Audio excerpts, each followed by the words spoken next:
आगाज करें और सबसे पहले बात करें शहर के मौसम की। बागात के शहर में गुज़िश्ता रात बारिश के बाद गर्मी में कमी हुई। लाहौर का मौजूदा दर्जा हरारत 38 डिग्री सेंटीग्रेड तक रिकॉर्ड किया गया है। ज़्यादा से ज़्यादा 40 डिग्री तक जाने का इम्कान भी जाहिर किया जा रहा है। कैसा मौसम है और क्या पेशगोई की जा रही है, मरियम से जान लेते हैं। जी मरियम, बताइएगा। बिल्कुल, बागात के शहर में हल्की हल्की हवाओं का सिलसिला जारी है। इसी के साथ ही अगर हम दर्जा हरारत की बात करें तो दर्जा हरारत इस वक्त 37 डिग्री सेंटीग्रेड रिकॉर्ड किया जा रहा है, जबकि ज़्यादा से ज़्यादा 40 और कम से कम 23 तक जाने के इम्कान ज़ाहिर किए जा रहे हैं। इसी के साथ ही महकमा मौसमियात की जानिब से बारिश की कोई इम्कान ज़ाहिर नहीं किए गए। इस वक्त हवाएँ भी चल रही हैं। हवाएँ 15 किलोमीटर फ़ी घंटा की स्पीड से चल रही हैं, जिससे मौसम राहत बख्श महसूस किया जा रहा है। इस वक्त हवा में नमी का तनासुब इस वक्त 27% रिकॉर्ड किया जा रहा है, जबकि कल होने वाली बारिश के बायस आलूदगी की शरह में भी काफ़ी हद तक कमी रिकॉर्ड की जा रही है। इस वक्त लाहौर आलूदा तरीन शहरों की फहरिस्त में 11वें नंबर पर शुमार किया जा रहा है, जो कि बहुत ज़्यादा कम हो चुका है। इसी के साथ ही महकमा मौसमियात की जानिब से कल बारिश की पेशगोई की गई है। जी बहुत शुक्रिया। हमारे साथ मरियम मजहर थी, अपडेट कर रही थी। लाहौर हाई कोर्ट का मानसून की मुनासबत से इकदाम करने का हुक्म। इस साल बहुत ज्यादा बारिशें होने की तवक्को है, जिसे शाहिद करीम की जानिब से मजीद क्या रिमार्क्स दिए गए, जान लेते हैं मलिक अशरफ से। जी मलिक अशरफ।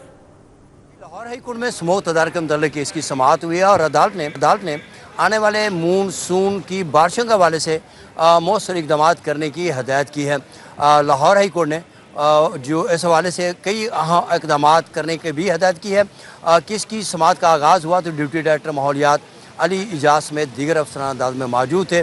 इसी वाले से हम बात करेंगे डिप्टी डायरेक्टर महकमा माहौलियात अली इजाज़ से। कोर्ट का एक कंसर्न था कि अभी कमिंग डेज़ के अंदर हीट वेव और फिर हैवी मानसून एक्सपेक्टेड है इस साल, तो उसके ऊपर मुनासिब इकदाम करने की ज़रूरत है। इसमें उन्होंने वासा को स्पेशल डायरेक्शन दी है कि जो वासा है वो प्रॉपर जो वेस्ट वाटर डिस्पोजल है उसको एक्टिव कर ले और जो ड्रेन्स हैं साफ़ कर लें, और जो PDM में है वो मुनासिब इकदाम कर ले कि खुदा न खास्ता अगर हैवी मानसून आता है तो उसके ऊपर तबाही ना मच सके। अच्छा, इसके अलावा जो शुगर मिल है वहाँ पे भी जो वाटर ट्रीटमेंट के हवाले से कहा गया। जी, शुगर मिल्स में जो वेस्ट वाटर ट्रीटमेंट प्लांट नहीं लगा रही थी उसके हवाले से महकमा माहौलियात ने एक डिटेल रिपोर्ट सबमिट कर दी आज कोर्ट में, जिस पर जज साहब का कंसर्न था कि जो इन शुगर मिल्स हैं इनको क्रशिंग सीजन में ना चलने दिया जाए जो ट्रीटमेंट प्लांट नहीं लगा रही।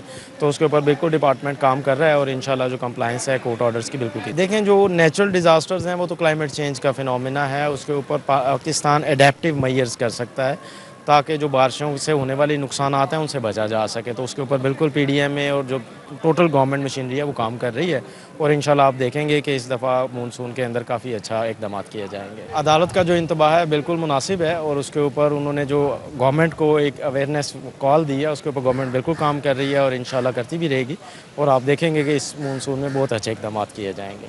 बहुत शुक्रिया। केस की समाअत जो है वो ईद की छुट्टियों के बाद तक के लिए मुलतवी की गई है और आज अदालत में कमीशन के मेंबर हैं उन्होंने भी रिपोर्ट पेश की और इसके अलावा LDA PHA और दीगर्स के हवाले से भी जो इकदाम किए जा रहे हैं। हमारे साथ मलिक अशरफ थे, आगाह कर रहे थे। पाक फिजाया की तमाम एयर बेसेस हवाई अड्डों को महफूज बनाने के लिए दफ़ा 144 नाफिज कर दी गई। हवाई अड्डों एयर बेसेस के 13 किलोमीटर के दायरे में दफ़ा 144 नाफिज की गई है। मज़कूरा इलाकों में कबूतरबाजी, लेजर लाइट, अलाइशे फेंकने पर पाबंदी आयद है। सूबे भर में पाबंदियों का इतलाक 30 रोज के लिए किया गया है। महकमा दाखिला पंजाब की जानिब से कहा गया है पाबंदियां पंजाब में तमाम बेसिस और कमर्शियल हवाई अड्डों के गिर्द नाफिज की जाएंगी। मज़कूरा सरगर्मियां फ्लाइट ऑपरेशन में रुकावट और फ्लाइट सेफ्टी के लिए एक शदीद खतरा है। एडिटर ब्यूरोक्रेसी कैसर खोखर हमारे साथ है, मजीद आगाह करेंगे। जी कैसर खोखर, बताइएगा। बिल्कुल, महकमा दाखिला पंजाब ने हवाई अड्डों और एयर बेसिस के गिरदोनवार 13 किलोमीटर के दायरे में दफा 144 नाफिज कर दिया है। दफा 144 के तहत मज़कूरा इलाकों में कबूतरबाजी, लेजर लाइट के इस्तेमाल और अलाइशे और गोश्त फेंकने पर पाबंदी आयद की गई है। सूबा भर में पाबंदियों का इतलाक 30 रोज के लिए किया गया है और पाबंदियां पंजाब के तमाम पाकिस्तान एयरफोर्स के बेसिस और कमर्शियल हवाई अड्डों के अतराफ 13 किलोमीटर के दायरे में नाफिज की गई है। ये फैसला इंसानी जान और अमलाक को महफूज करने के लिए किया गया है और महकमा दाखिला ने ये नोटिफिकेशन जारी कर दिया है। जी ठीक है, बहुत शुक्रिया। कैसे खोकर हमारे साथ थे, आगाह कर रहे थे। माली साल 2026-27 के बजट में समाजी तहफ़्फ़ुज़ के बड़े मंसूबों की प्रोजेक्शन तैयार कर ली गई है। अली रामे हमारे साथ है, मजीद अपडेट करेंगे। जी अली रामे। जी बिल्कुल, पंजाब हुकूमत की जानिब से माली साल 26-27 का जो बजट बनाया जा रहा है उसमें जो समाजी तहफ़्फ़ुज़ के हवाले से जो प्रोग्राम है उनकी एक लिस्ट तैयार की गई है और 119 अरब रुपए का तखमीना लगाया गया है। अब इसमें आवाम को बिजली के बिलों में रिलीफ देने के लिए 47 अरब रुपए 30 करोड़ रुपए मुख्तस करने की तजवीज़ है। सालाना तरक्याती प्रोग्राम में अज़ाफ़ी वसाइल की मद में 50 अरब रुपए एक एडिशनल एलोकेशन जो है वो की जाएगी और इसके साथ ही किसानों के लिए किसान वीट रिलीफ प्रोग्राम की मद में 14 अरब रुपए मुख्तस करने की तजवीज़। वज़ीर-ए-आला चिल्ड्रन हॉस्पिटल और इसमें सर्जरी प्रोग्राम के लिए 2.5 अरब रुपए रखने की तजवीज़ जो है वो दी गई। डायलिसिस प्रोग्राम के लिए भी 2 अरब 50 करोड़ रुपए रखे जाने का इम्कान है और इसके अलावा ट्रांसप्लांट प्रोग्राम के लिए 80 करोड़ से 1 अरब रुपए तक बजट जो है वो रखा जा सकता है। और धीरानी जो प्रोग्राम है जिसके तहत इज्तिमाई शादियाँ जो है वो की जा रही हैं उसके लिए 1 अरब रुपए का पैकेज वो भी नए माली साल में मुख्तस करने की तजवीज़ जो है वो शामिल है। और अक़लीती बरादरी के लिए जो मराठी कार्ड हुकूमत ने शुरू किया उसके लिए मज़ीद 80 करोड़ रुपए का बजट जो है वो रखा जाएगा। तो ये इब्तदाई तौर पर 119 अरब रुपए का जो सोशल प्रोटेक्शन के हवाले से जो बजट तजावीज़ हैं वो तैयार की गई हैं फाइनेंस डिपार्टमेंट की तरफ से और मुख्तलिफ महकमों की तरफ से जो तजावीज़ दी गई बजट में शामिल जो है वो किया जाएगा और इसकी हतमी अप्रूवल जो है वो वज़ीर-ए-आला एलडीए का शुमाली लाहौर के लिए नया अंडरपास लाने का हतमी फैसला 2 अरब 20 करोड़ से जायद फुल हाइट अंडरपास चौक नाखदा में बनेगा। इस हवाले से अपडेट कर रहे हैं दुर्र नायाब जी, आगाह कीजिएगा। जी बिल्कुल, चौक नाखुदा पर अंडरपास का मंसूबा जो है वो शुमाली लाहौर की ट्रैफिक के लिए गेम चेंजर होगा और इस हवाले से एलडीए ने इसका पूरा मैप, डिज़ाइन, प्लान, कॉस्ट, इसकी हर चीज़ तैयार करके आज इसको एलडीए की गवर्निंग बॉडी की जो मीटिंग होने मतवक्के है उसमें पास करा लिया जाएगा। अब इसमें जो प्लान बनाया गया है वो चौक नाखुदा पे ड्यूल साइजेस, ड्यूल कैरिज वे, फुल हाइटेड अंडरपास शामिल है। इसके लिए तकरीबन 8.5 कनाल अराज़ी एक्वायर की जाएगी। 14 करोड़ फी कनाल के हिसाब से इसका तखमीना लागत लगाया गया है और इसको विद इन मंथ्स मुकम्मल किया जाएगा ताकि लोगों को वहाँ पे मुश्किलात ना हो। चौक नाखुदा शादबाग में एक ऐसा इलाका है जो पूरे इलाके की ट्रैफिक की कंजेशन का सबब बनता है। इसके लिए एलडीए ने ये प्लान तैयार किया था। इसका तखमीना लागत जो है वो 2.2 अरब से ज़ायद रखी गई है। अब इसके अंदर जो सर्विसेज शिफ्ट होंगी, लैंड एक्विजिशन की जाएगी, हॉर्टिकल्चर प्लान होगा, उसका तमाम तर पैसा भी इसके अंदर रखा गया है। डिज़ाइन जो है वो तैयार किया गया है और इस मंसूबे की जो full heighted, full length dual sided dual carriage underpass होगा, ये भी बताया गया कि उस पर जो अब लागत करने के बाद, उसका तकमील करने के बाद पूरे इलाके की ट्रैफिक एड्रेस हो जाएगी। शुमाली लाहौर की ट्रैफिक को एक नए सिरे से एक नया रूट मिलेगा। इससे पहले एलडीए जो है वो टोके वाला चौक और न्यू शादबाग चौक को भी रिहेबिलिटेट कर रहा है और उसके लिए भी उन्होंने टेंडर लगा रखे हैं। ताहम ये प्रोजेक्ट बड़ा प्रोजेक्ट है तो एलडीए को पहले गवर्निंग बॉडी से मंजूर कराना जरूरी है, फिर हुकूमत पंजाब नायाब थे अपडेट कर रहे थे। अभी आपको बताएं ईद उल अज़हा की छुट्टियों और किफायत शारी मुहिम लेस्को रिकवरी अहदाफ के हुसूल के लिए मुश्किलात से दो चार है। शाहिद सिप्रा हमारे साथ हैं, अपडेट कर रहे हैं। जी शाहिद सिप्रा।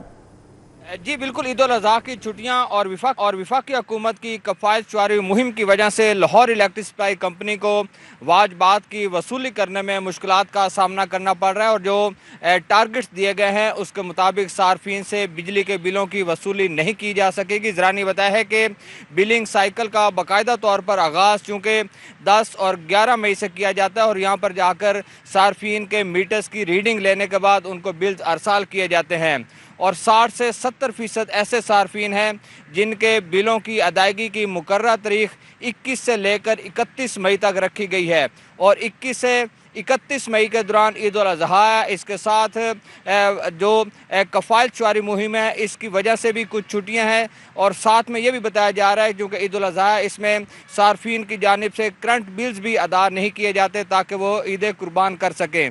तो लेस्को की जानिब से खसूसी टीमें मुतहरिक की गई हैं और उनको हदायत जारी की गई हैं कि रवा माह के बिल्स अगर अदा नहीं किए गए तो उनके कनेक्शन मुनक़ता किए जाएँ और कनेक्शन मुनक़ता करके वाजबात की वसूली को यकीनी बनाया जाए।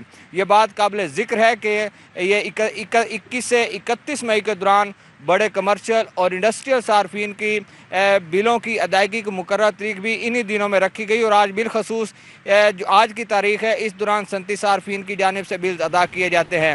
शाहिद से आगाह कर रहे थे। पंजाब हुकूमत का ट्रैफिक मैनेजमेंट के लिए ट्रैफिक ऑपरेशन सेंटर बनाने का फैसला, इस फैसले के हवाले से भी अपडेट कर रहे हैं इरफान मलिक हमारे साथ ही हैं। जी इरफान। बिल्कुल, आपको बताएं पंजाब में ट्रैफिक मैनेजमेंट के हवाले से वज़ीर आला पंजाब की जानिब से एक बड़ा फैसला किया गया है कि पंजाब के अंदर जो ट्रैफिक मैनेजमेंट के हवाले से एक कमांड एंड कंट्रोल सेंटर कुर्बान लाइन में तामीर किया जाएगा, जिसके लिए 4 अरब रुपये से ज़ायद की मंजूरी वज़ीर आला पंजाब की जानिब से दी गई है। और कबीना का जो इजलास हुआ था इसके अंदर ये डिसीजन जो है वो लिया गया था, जिसके अंदर वज़ीर आला पंजाब क्योंकि चंद माह पहले टोरंटो में गई थी, वहाँ पे उन्होंने एक प्रोजेक्ट जो है वो ट्रैफिक मैनेजमेंट के हवाले से देखा था, तो उसी की जो है यहाँ पे रेप्लिका बनाने के लिए प्रोग्राम तैयार किया जा रहा है, जिसके लिए वफाकी कबीना सूबाई कबीना की जानिब से मंजूरी दी गई है। इसमें आपको बताएं कि कुर्बान लाइन में ये कमांड एंड कंट्रोल सेंटर बनाया जाएगा, जिसमें पंजाब की तमाम जो पब्लिक ट्रांसपोर्ट है, जिसमें ऑरेंज लाइन, ग्रीन लाइन या ऑरेंज लाइन ट्रेन जो है, या इसके साथ साथ जितनी भी जो पंजाब की जो पब्लिक ट्रांसपोर्ट्स हैं उनको वहाँ पे लाइव मॉनिटर किया जा सकेगा। और उसके साथ साथ तमाम अजला के अंदर जहाँ पे सेफ सिटी कैमराज मौजूद हैं और ट्रैफिक मैनेजमेंट की तमाम फीड जो है वो सेफ सिटी अथॉरिटी इस कमांड एंड कंट्रोल सेंटर को देगी, ताकि ट्रैफिक कंजेशन और ट्रैफिक से रिलेटेड जो इश्यूज़ हैं, जिसमें किसी जगह के ऊपर अगर तजावज़ात का इशू है या दीगर मसाइल हैं, तो इसके तदारुक के लिए ये कमांड एंड कंट्रोल सेंटर जो है ये ऑपरेशनल वर्किंग करेगा। और इसके लिए जो वर्किंग का आगाज़ कर दिया गया है, क्योंकि सूबाई कबीना की जानिब से इसकी मंजूरी दे दी गई है। इसके ऊपर अब जो है वो आइंदा माली साल के अंदर 4 अरब रुपये से ज़ायद का बजट रखा जाएगा, जिसके बाद ये कुर्बान लाइन में कंट्रोल सेंटर बनाया जाएगा, जिसमें पंजाब भर की जो ट्रैफिक है और पंजाब की तमाम जो। बहुत शुक्रिया इरफान मलिक। सुप्रीम कोर्ट ने चेक बाउंस केस में अबूरी जमानत का पहली बार नया उसूल तय किया है। तहरीरी मुआहिदा न होने पर चेक बाउंस केस में मुल्जिम की अबूरी जमानत कंफर्म कर दी। मलिक अशरफ इस हवाले से तफसीलात बता रहे हैं। जी मलिक अशरफ। जी बिल्कुल, ये सुप्रीम कोर्ट लाहौर रजिस्ट्री में जस्टिस मोहम्मद हाशिम खान काकड़ की सरमाई में 3 रुकनी बेंच ने इसकी समाअत की है और 3 रुकनी बेंच ने मुल्जिम की अबूरी जमानत कन्फर्म करने के हवाले से 4 सफ़हात का तहरीरी फैसला जारी किया है। और जिसमें जो दरखास्त गुजार वकील था उसने ये मौका विचार किया था कि थाना सिटी खानेवाल ने मुल्जिम मोहम्मद फैसल के खिलाफ 60 लाख चेक बाउंस का मुकदमा दर्ज किया। मुद्दई को दोस्तों के साथ लेन देन का तनाज़ा पैदा हुआ, जिसकी सुलह के लिए मुल्जिम ने गारंटी चेक दिया था। ये वकील का कहना था। मजीद उन्होंने ये भी कहा कि मुद्दई ने कहानी बदल कर चेक को गलत इस्तेमाल करने के हवाले से मुकदमा दर्ज करवा दिया और रिकॉर्ड पर भी सबूत हैं कि मुल्जिम ने दूसरी जो दोस्तों से सुलह के लिए खास तौर पे चेक दिया था। और इसमें ये भी कहा कि मुद्दई मुकदमा के वकील की मुल्जिम की अबूरी जमानत की मुखालफत की। रिकॉर्ड के मुताबिक मुद्दई और मुल्जिम एक दूसरे के जो है उनके करीना दोस्त हैं। ये सुप्रीम कोर्ट ने अपने फैसले में लिखा है। और इसमें ये भी बहुत शुक्रिया, हमारे साथ मलिक अशरफ थे, अपडेट कर रहे थे। सेशन कोर्ट के 3 और जुडिशल कॉम्प्लेक्स की 2 लिफ्टें खराब हैं। साइलिन को किन मसाइल का सामना है, शाहीन अतीक बताएंगे। जी शाहीन। जी सेशन कोर्ट में रोज़ाना हज़ारों की तादाद में लोग हसूल इंसाफ के लिए जो है वो यहाँ पर आते हैं। यहाँ 2 मंजिला इमारत के ऊपर अदालतें जो है वो कायम हैं, लेकिन यहाँ लिफ्ट लगाई गई थी कि जो बुज़ुर्ग साहिलीन हैं वो अदालतों तक जो है वो जा सके, जो सीढ़ियों के रास्ते नहीं जा सकते। लेकिन अफसोस से ये कहना पड़ता है कि लिफ्टें सेशन कोर्ट की भी और जुडिशल कम्प्लेक्स में जो लिफ्टें हैं वो भी ख़राब पड़ी हैं, जिसकी वजह से वकला और साहिलीन को शदीद परेशानी उठाना पड़ रही है। मेरे पास यहाँ पर हाफिज़ इसरार मौजूद हैं, उनसे इस हवाले से जो बात करते हैं। आप सब ये बताइएगा कि क्या परेशानी का सामना करना पड़ा, बड़ा सुबह से ऊपर नीचे फिर रहे हैं। देखिए जी, बेशुमार मसाइल के साथ साथ जो सबसे बड़ा बुनियादी मसला है जुडिशल कम्प्लेक्स फ़ेज़ 1 का और फ़ेज़ 2 का, उसमें जो लिफ्टों का फंक्शनल ना होना। यहाँ पर साइलिन आते हैं जिसमें बुज़ुर्ग हैं, ख़वातीन हैं, बच्चे हैं, उनको वो ऊपर वाले फ्लोर के ऊपर जाने के लिए बेशुमार मसाइल का सामना करना पड़ता है। तकरीबन तमाम जितनी भी अपना लिफ्टें हैं सेशन कोर्ट फ़ेज़ 1 की, फ़ेज़ 2 की, वो तमाम की तमाम बंद हैं। बल्कि इससे भी बड़ी बात यह है कि ये जो साथ ही कम्प्लेक्स बनाया जा रहा है, जो कि 7-8 मंजिला बनाया जा रहा है, हमारी जुडिशरी को ये देखना चाहिए कि ये जो 2 मंजिला कॉम्प्लेक्स है इसकी लिफ्ट को ये प्रॉपर नहीं चला सके, तो ये जो इतना बड़ा टावर बनाया जा रहा है जुडिशल टावर के नाम से, क्या उसकी जो लिफ्टें हैं वो फंक्शनल होंगी या ऑपरेटिव होंगी कि नहीं होंगी। और ये लिफ्टें इसी तरह से ख़राब होंगी तो फिर साइलिन का क्या हाल होगा और वकला के साथ क्या मजाक होगा। जी आपने हाफिज़ साहुल्लाह के एडवोकेट है, उनका जो है मौक़िफ़ से उनका कहना ये है कि जो लिफ्टें हैं इनको फौरी तौर पर जो है वो ठीक होना चाहिए, ताकि जो साहिल हैं वो अदालतों में जा सकें और अपनी गवाही जो है वो दे सकें। बहुत शुक्रिया शाहीन अतीक।